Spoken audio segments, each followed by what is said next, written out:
Sige, di na to. Pakayo boss, ubusin.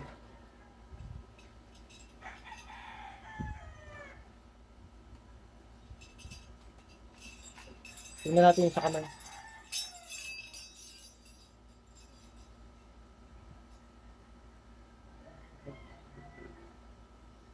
Pantay na. Kita niyo po? Ayun, pantay ang guhit. Pantay ang guhit. Pantay din ang guhit yan. Pantay na. Okay? So, ito, dalawa yung naging sakit mo. Una, nakapag-isip ka, nakapagsalita ka siguro ng hindi maganda sa kapwa. Pangalawa, nag-iisip ka na kinukulam ka. Okay? Iniisip mo ba para may gumagawa ng sakit mo? Iniisip mo, di ba? Kahit hindi mo naman kinukwento. Diba, wala ka naman kinukwento sa akin. So, sinabi mo lang, nakangati ka lang. Ngayon, ang naging sakit mo talaga, ang sinabi mo lang, nakangati ka, may pangangati ka.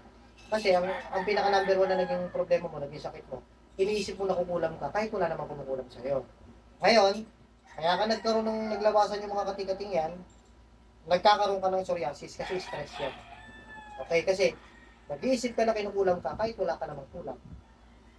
Okay? Tsaka kaya mahaba yung kanan yan, hindi ibig sabihin mahabang kanan, kinukulam ka.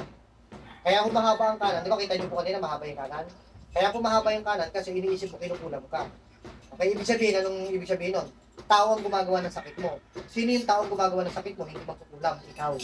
Kasi iniisip mong kinukulam ka, kahit hindi naman. Okay? Kaya yan, simula nung iniisip mong kinukulam ka, that is the time na nagkaroon ka na ng kati-kati. Tama po ba? Nung una, hindi ka pa nag-iisip ng kinukulam ka, hindi pa naglalabasan yung mga kati-kati mo. Okay? So, wala ka namang kinukwento sa akin kanina. So, kinukonfirm ko lang at sinasabi ko lang sa iyo kung ano yung naging reason, kung ano naging sakit mo. Kasi, simula nung sabi ko nga, ulitin ko lang, simula nung iniisip mong kinukulam ka na, naglabasan na yung mga kati-kati. Tama. Yun ang naging sakit. Pero walang kumukulam sa iyo. No, yung siguro kung nagkalagdag ka man siguro nung una, dahil may pang-physical kang sakit nun. Kaso lang, iniisip mo agad, may gumagawa ng sakit mo. Kaya yan, since pumantay naman yan, ngayon lahat ng advice ko sundin. Ha? Para, mawala na yung kati-kati mo, at simula ngayon, huwag mong isipin kinukulang ka kasi walang kumukulang sa'yo. Yung nagbibigay ng sakit mo na tao ay ikaw. Sarili mo kasi iniisip mo, ini-stress mo sarili mo kahit wala kang kulang. Okay? Bali, pumantay naman yan sa awa ng Diyos. Sundin na lang advice ko para mawala na yung kati-kati mo. Ha?